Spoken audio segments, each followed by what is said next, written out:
Let me tell you something wild. I believe now that titanic creatures larger than Zunisha ruled over the One Piece planet thousands of years ago. I've been doing a lot of deep dives for a massive theory about the entire One Piece world recently, and noticed that when you actually dive into the most obscure details of the manga, it quickly becomes surprisingly clear that the Void Century, which ended 800 years before Luffy was born, is actually fairly recent history. The truth that actually shocked me is that there's actually a whole ancient pre-history of One Piece dating back to over 5,000 years in the past. And this realization got me so obsessed that I just ended up going down a rabbit hole so deep, I think I might have uncovered a potential ancient One Piece timeline that, let me just say, if true, would change everything that we all thought was true about this cute little pirate story to begin with. And over the course of my upcoming 4-part theory, you'll learn all about how insane the world building actually is in One Piece. Because I believe that I found a ton of secret clues and hints that Oda has sprinkled throughout over 1,000 chapters that the sun god Nika was one of the original colonizers of the Blue One Piece planet, that there actually haven't been just one but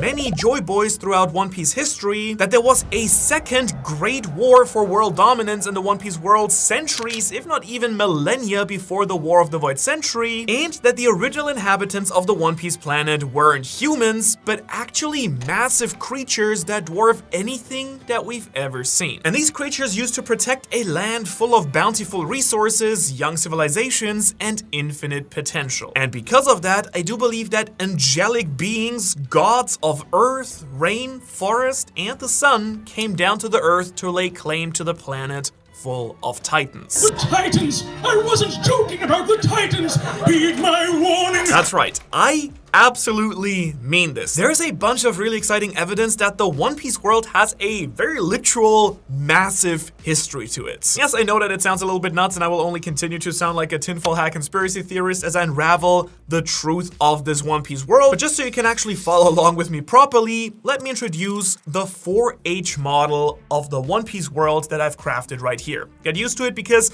over the course of the next 4 theory videos on this channel, you'll see me break it down big style. This is gonna be really important. And as you can see at the top here, we have the Titan era, where massive beasts of power used to rule this world, and civilizations lived here in peace, harmony, and war with said giant creatures. I think that these used to be the true natives of this planet before the gods arrived from heaven. Then below that, we've got the Nika era, everything that occurs after he and some of his pals came down and claimed the One Piece world. Then sometime after that, we had Joy Boys era, which we do know as the Void Century, and then to wrap it all up is our modern era, featuring your homeboy Gold Roger and his successor, Monkey D. Luffy. And as you can probably guess, today I want to be focusing on the first H, the H of the Titans. I'm going to cover what it is, who I think was around at this point, and how it ended, as well as a bunch of evidence that points to it from the series as well, of course. Now,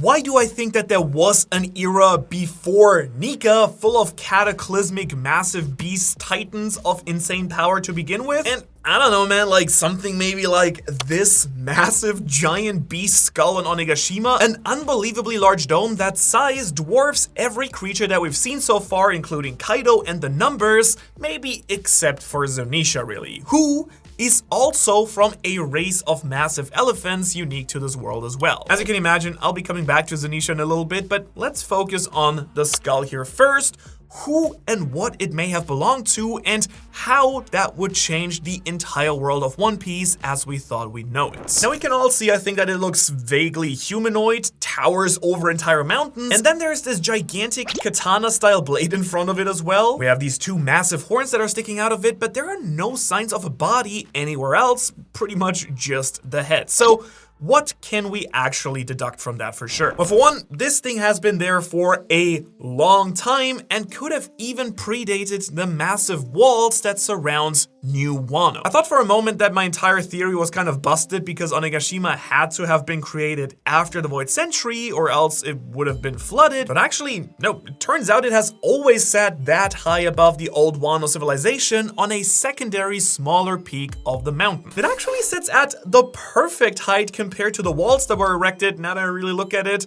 almost as if whatever or whoever built the walls around Wano had actually reached their limit or knew exactly how high they needed to be in case maybe, you know, the world got flooded.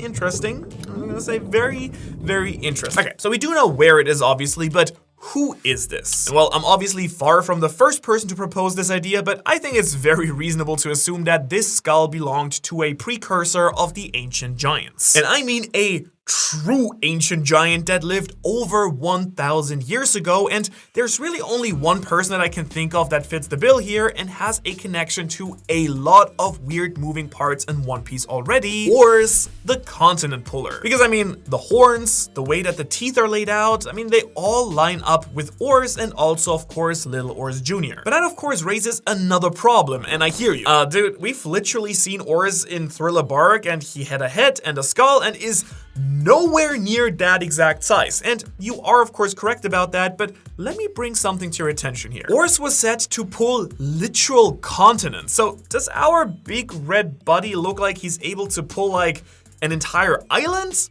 No, I don't know. At best, he could pull maybe a castle or something. Now, we also know that Little Oars Jr., the ancient giant on Whitebeard's crew, is actually Oars the Third. That's his actual name. And since we do know that he's a descendant of the Oars that we met on Thriller Bark, that means that he's probably his grandson, if not even a few generations removed, I guess. After all, the Oars that we saw in Thriller Bark froze and died 500 years ago at the age of 160 in the Land of Ice, and we do know that Little Oars Jr. was only 70 when he died at Marineford. Now, of course, I don't know the actual lifespan of an ancient giant, but those numbers leave a 430-year gap between them, and that would mean that there was one missing giant that would have been around 450 years old when their son, Little Oars Jr., was born as well, which is actually 3 times the age of Oars when he died originally, which is actually kind of crazy. Now, the reason why I'm doing all these age comparisons is actually to show you that it's much more than likely that Oars 3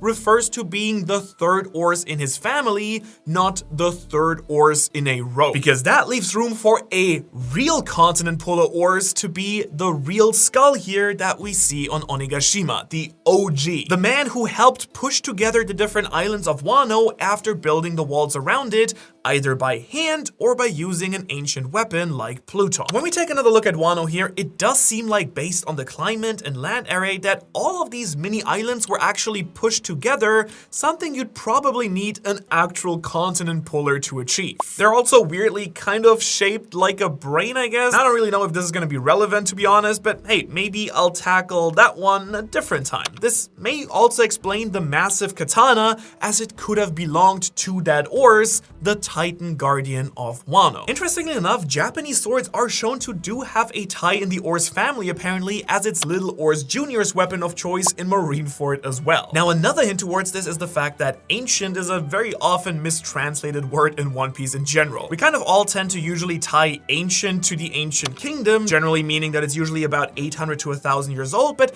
that's actually not accurate, since in Japanese, the ancient kingdom actually is more accurately known as the Great Kingdom, while the ancient weapons and the ancient giants are actually described as ancient Kodai in Japanese as well. In fact, in the next upcoming video of the series, as well as my Bing Sake theory from earlier, you're gonna find out that I'm a firm believer in the fact that the ancient weapons actually vastly predate the Void Century and the Great Kingdom by probably thousands of years, which means that I also believe that the origins of this type of ancient giants have roots that far back as well. Now, of course, don't worry, this video isn't all gonna be just about Oars, because there's a lot more to talk about when it comes to the Titans. And also how most of them were probably slain by Nika and the other gods that came down from the moon. For example, there are these massive, shadowy, mysterious figures that roam the sea inside of the Florian Triangle. These behemoths do seem to be similar to Zunisha size and are vaguely humanoid monsters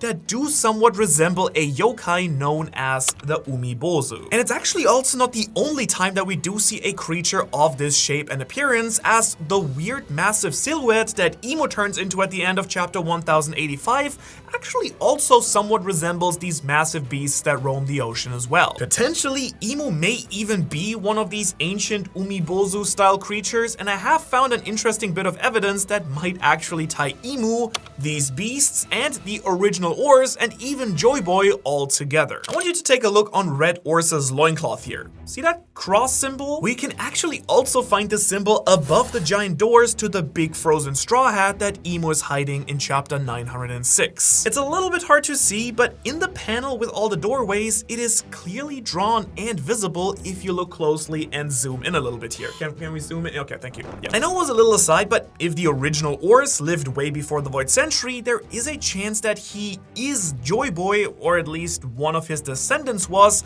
and his family symbol is that plus sign and fancy cross shape that we see right here. And that is why Emu, a member of the Omibozo race, took over the Holy Land and he kept the straw hat in a chamber marked with his family symbol. Okay, that's a bit of a tease. I'm getting a little bit ahead of myself here. That'll be more relevant and make a lot more sense in the third video of the series when I talk about the Void Century itself. Now, of course, when it comes to massive beasts, there's also the Natamie Norida elephants, which is Zunisha's race that live for over 800 years and is 10 kilometers tall. Zunisha seems to be the last of his kind as far as we know, but straight up, since Oda created a name and lore for the species, we do know for a fact that there used to be others before Zunisha. Papa Z, Mama Z, Grandpa Z, we can very safely assume that this race of elephants roamed the world long before the great floods of the One Piece world ever happened. In fact, these elephants might actually have been used as the benchmark for how much the world was actually flooded and how messy things would get if the ancient weapons were used. Because once again, Zunisha's height also lines up oddly specifically nicely with both the walls outside of Wano, since we do know that his role in the story is to eventually take them down, but his new canon height actually also lines up pretty nicely with how deep the red line goes as well. Thanks to Dr. Vegapunk, we now know canonically officially that massive floods sank the old One Piece world deep below the sea level, meaning that the sea level used to be the land that people walked on. Meaning that the Natamie and Norida elephants like Zunisha used to just freely roam the world in the Age of Titans. Now, we also know that Zunisha just carries a whole civilization on their back as well, and maybe this wasn't all that bizarre back before the Void Century. I mean, Zo seems to be where Joy Boy was talking to Emeth in chapter 1122 based on the pillar that he's standing on, possibly matching the pillars in Zo, so maybe after the original use of the ancient weapons, the smaller races were actually forced up to ride around on the Titans and other large creatures in order to survive in general. Then next up, there's of course also all of the Sea Kings and the mythical dragons that we do know once were existing in the One Piece world as well. As you can probably tell at this point, Oda has somewhat created a theme of tying massively sized creatures and anything with the term ancient to describe things from a time way before the Void Century ever happened. There are remnants of it scattered around so many places in the world, and as time went on, I do think that a bunch of these things got like incrementally smaller, like the Sea Kings and the dragons, and even the Orzes, as we saw with Ryuma slay one that was relatively small in the Monsters one-shot as well. And in case you don't know, this is a real phenomenon in our world as well, where if there isn't enough space, things get smaller on a more limited scale, right? Like there's even a race of hobbit-like humans that they found on a small islands that had like small elephants, basically in an island world that got flooded. Things start getting smaller. But going back to the original Titans, what actually happened to them and what were they doing before the Void Century in the first place? And the answer, in my opinion, is that the Titans were actually defending or at least allying themselves with the ancient humans and other smaller races of the One Piece world. But it also seems that they might have been defending the 4 big trees around the One Piece planets. I'm talking about the Tree of Knowledge, the Atom Tree, the Sunlight Eve Tree, and the Bonsai of Wano. Again, this will make more sense later on. But this now, of course, would beg the question, who populated the One Piece world during that time, beside the Titans, of course? Well, I personally believe that it actually was the Ohara Patreons, because they have access to secret ancient content, like the early chapter reviews, additional videos monthly, and access to our art assets used in our video. So you should go join them. But honestly, I do think that we actually know for a fact that it was humans and giants that lived together with these Titans, since their rich history and civilizations go back actually be ridiculously far as well. And the Adam tree on Elbaf, the tree of knowledge on Ohara, and Arubana, the palace in Alabasta dating back to over 5,000 years ago, really shows that this is the case. We also know for a fact that before the giants, there was a race of ancient giants, implying a society that goes even further back than Elbaf itself. And actually, Oda himself has confirmed in a response to a fan who asked if Ors was a giant from Elbaf, he responded that Ors is a giant, but not of Elbaf origin, which I think both supports the idea that the ancient giant race could have been from Wano or another country, or that at the very least, the original Elbafians, Elbafos, whatever they're called, that they were the ancient giants and that the name Elbaf wasn't coined until after his clan moved away or basically got eradicated. And actually, I do want to stick with Elbaf here for just a brief moment because it holds two massive, and I literally mean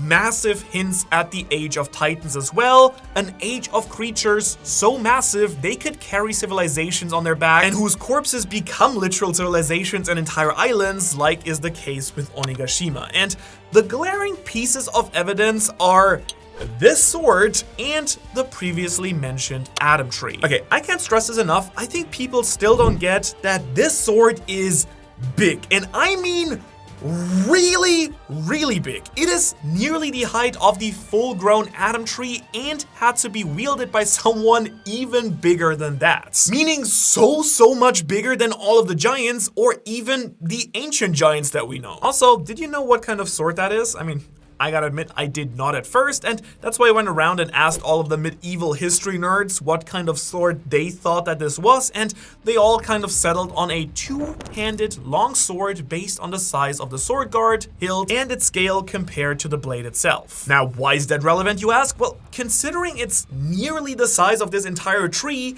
it actually means that the tree itself isn't that old, at least not for its lifespan. Like, those swords have anywhere between a 4 to 5 foot blade length, and that's not taller than your average person. So considering that the person wielding the sword would need to be even bigger than it, that would mean that the tree is roughly the size of the sword's owner, meaning that it's probably only a little bit larger than a sapling, at least in its life cycle. And it's that fact why I believe that this sword actually belonged to one of two people, either the Titan Guardian of Elbaf or the four gods that eventually colonized the world. Either the Titans, as I mentioned earlier, were actually defending the sapling trees across the world back then, or after the defeat, the gods planted these trees in their graves as kind of part of the colonization project. This would also explain the truly massive tree on Ohara, the Sunlight Tree Eve, and why there is a similarly sized katana on Onigashima as well. Onigashima, close to Wano, with their giant tree too. So you're starting to see that there is a lot more here than you previously thought, and I haven't even scratched the surface. Like,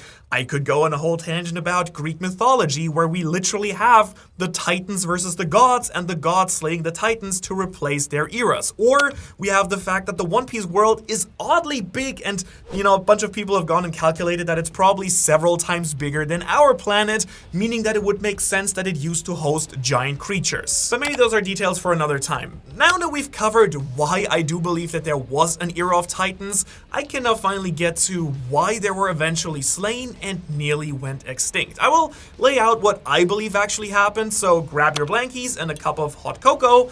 It is now story time with Daddy Manu, and obviously this is just a little bit of my headcanon based on the evidence that I've shown so far, and some that is still gonna come in the other videos, so take it with a grain of salt, but just lay back and enjoy it. Many thousands of years ago, in the One Piece world, in this world of Titans, ancient civilizations found their roots. Some worshipped the Titans, others feared them, and some societies worked alongside of them. Together they crafted beautiful towns, cities, and kingdoms, and thanks to their resources and the Titans, they were able to get by. Things weren't super crazy advanced in the One Piece world, but they were good. That was all until the heavens split and four angelic gods, the god of rain, the god of the forest, of the earth, and the sun gods came down from space along with their sky races and hyper-advanced technology. They saw what this world was right now, and they knew what it could be, but they needed to fix it first for their designs. They needed to harvest its resources, bring more water out, and literally change the entire world. So they brought down the ancient weapons with them and powered them with the eternal flame,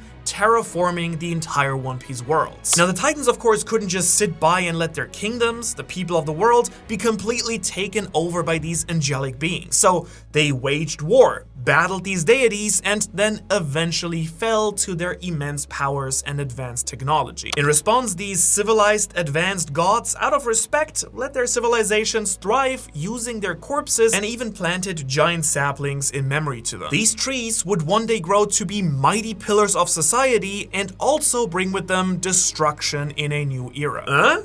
Titans, gods, and trees?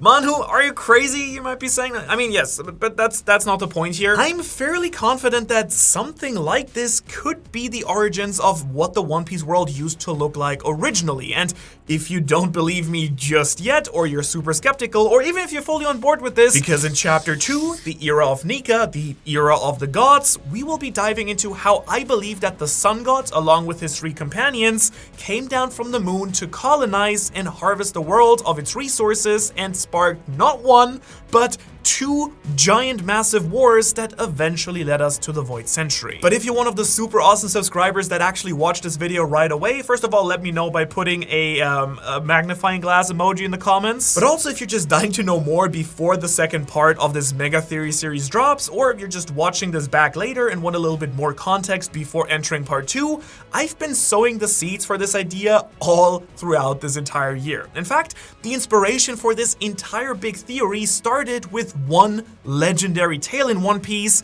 the song that foreshadows everything, the most important thing in the entire series, Bing's Sake. Because that's right, I do think that I cracked the code in this song finally completely, where I unraveled the mysteries using my true Japanese translations, lyrical analysis, and context clues based on everything that we know, and I'm pretty certain that Bing's Sake is the first major step in unraveling the Void Century, the fall of Joy Boy, his life, and how the ancient weapons predate the Void Century. So if you don't want to miss out, go check that video out right now, and then use your observation hockey to know when the era of Nika Theory video arrives as well. Otherwise, thanks so much for watching, and I will see you in the next one. And as always, thanks to all you Patreons out there. You help out the channel a lot.